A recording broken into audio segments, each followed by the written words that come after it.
Hello, welcome back. In this session, we are going to understand elements of a stored procedure. It is very important to understand each and every element we use in stored procedure. So here is the syntax to create a stored procedure.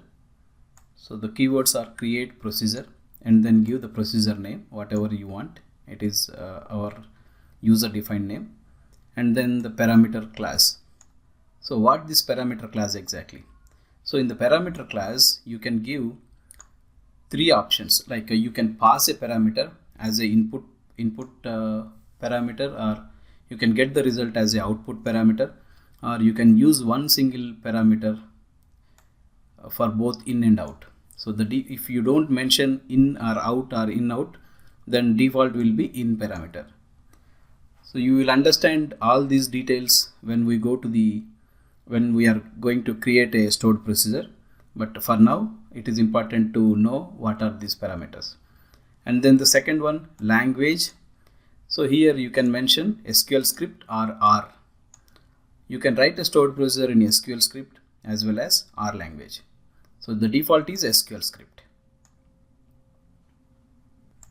That means we are informing the system whatever the code we are writing in the between begin and end block is a SQL script.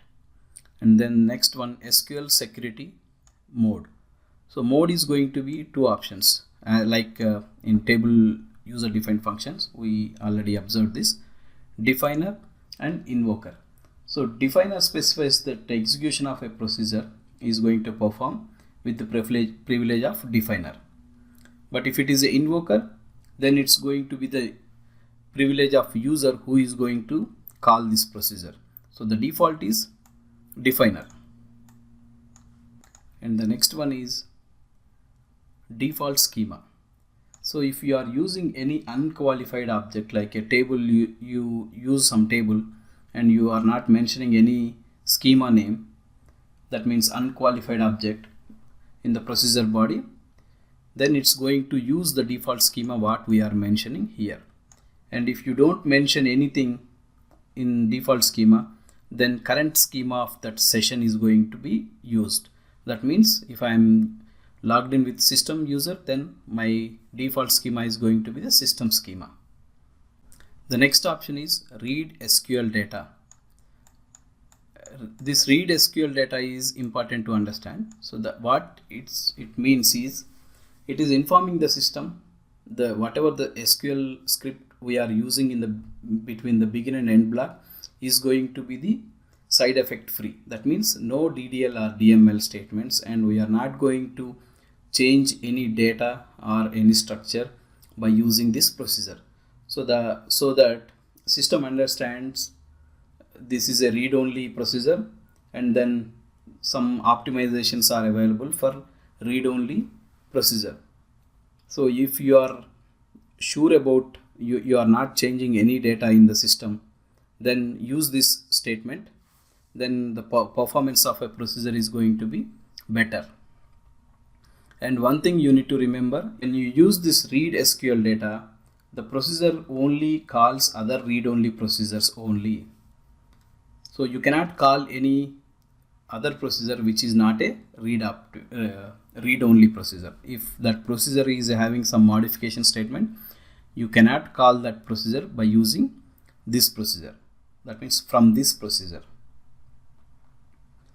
Okay, and the last, this is an optional. So sequential execution. So if you mention this statement, then all the SQL script you mentioned in the body of this procedure is going to execute one after the other. So the parallel operation of SAP HANA is going to be stopped. So basically HANA tries to execute the statements in parallel to improve the performance. But if your statements are depend on one of the other, then you need to mention sequential execution. So that means you are forcing the system to execute in sequence. And in the procedure body, we are going to write all our SQL script. So let me reconcile once again. So the create procedure is the keyword, and procedure name, whatever the name you want, you can give here. And the parameters are input parameters and output parameters. If you don't mention anything, the default is going to be the in. And then language is a SQL script or R language, whatever you want to use. And in our course, we are going to use SQL script only. And then SQL security mode, it is two options, definer and invoker. And it is recommended to use invoker. So based on user access, they can run this stored procedure. And always recommended to use default schema. Otherwise it will use the session schema and the object may not found there. Otherwise use always qualified objects. That means schema name with the object name. Then read SQL data. This is recommended to use if you are sure about you're not using any DDL and DML statements in the procedure. Then sequential execution, if it is not required, never use this statement. So this is completely optional. Let's create a procedure, then see how these statements are going to be useful in that. So I'm going to take the same syntax, create procedure, and here procedure name I'll give first underscore PROC, first procedure. Then for now I am going to leave these parameters blank, so we'll come later to this option. And language is going to be the SQL script. It's a single word. And SQL security, I'm going to use invoker.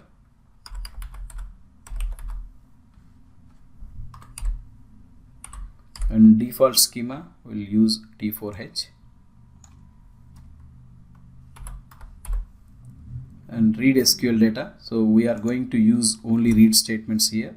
So I'll use read SQL data as. Then begin. Sequential execution is not required for me. And here in the procedure body, I'm going to write one simple statement.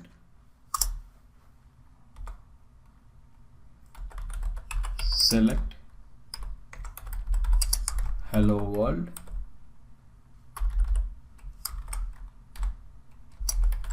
from dummy. Okay, so this I'm creating stored procedure with the development object option, but later we will see the design time objects. Okay, so let's create this procedure. So stored procedure create statement executed successfully, and we have this stored procedure is created. So where this procedure is going to be in our system. So let's refresh. So here you can see the stored procedure. So this is the code of that SQL script, the stored procedure syntax. Okay, then let's call this procedure. So to call a procedure, use the statement call and then procedure name. So you can just drag and drop here. And so we are not giving any parameters. We didn't mention any parameters. So here we need not to mention any input parameters. Press F8. So hello world. Then I'm going to add one more line to this. Select. It's time for Hana from dummy. So here if you observe, it is, so here I used one single quotes as a statement, but when you use single quote in between these two quotes, the statement is going to terminate here. So to escape this, I need to use one more single quote. So that will work as a escape character. Okay, now so let me drop this procedure, the previously created one, because we are in design time development object mode, so we cannot modify the existing procedure. So drop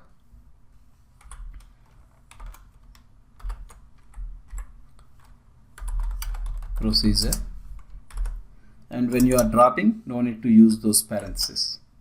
F8. So it's dropped successfully, and you can verify here. Okay, now I'm going to recreate it. Okay, it's created. So let me call the procedure. So it's time for HANA, the second statement. But if you observe here, we have two result tabs, hello world and then time for HANA. So that means one stored procedure can give multiple outputs. So here it's practically proved two results. Okay, that's how we can create a procedure. And not only some dummy tables, we can also create select star from, I'll use books table, select star from books. So drop this procedure and then recreate it and then call this procedure. So I got the result of books table. Like that, you can use any SQL statement within the body of stored procedure. But this is not what we want from stored procedure, because I can execute this statement individually. I can execute this statement individually to get the result. It's not required to use a stored procedure. But what this stored procedure is different from the normal SQL statements.